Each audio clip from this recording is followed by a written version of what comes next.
Today we are going to be talking about steel and aluminum repairs or modification proposals. Whenever you're heading out to the shipyard to look at repairs, just make sure that you have the correct PPE, hard hat, steel-toed boots, four-gas meter, and then also consider if you're entering into any confined space to check out a repair that you follow the appropriate confined space entry protocol. The first step in the repair process is to determine how much damage occurred.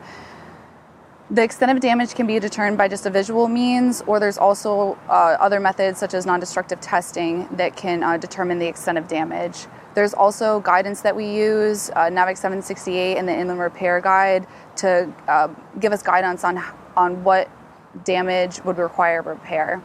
So as you can see on this barge, the whole top part of the side shell was damaged, and so they cut away this and they are going to make repairs.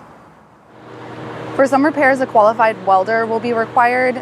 You can look to 46 CFR Part 2 to determine if a qualified welder is needed for a specific repair. Prior to conducting a repair, the shipyard should submit a repair proposal to the marine inspectors to review to make sure that it is within the guidelines, such as NAVIC 768. Repairs should always be a replacement in kind, meaning that the same material should be used for the repair that was used in the construction of the vessel. If the shipyard wants to complete a repair that is not using the same material or is not in line with the original construction of the vessel, they need to seek approval from MSC or the OCMI. To conduct the repair, the welders will use an approved welding procedure.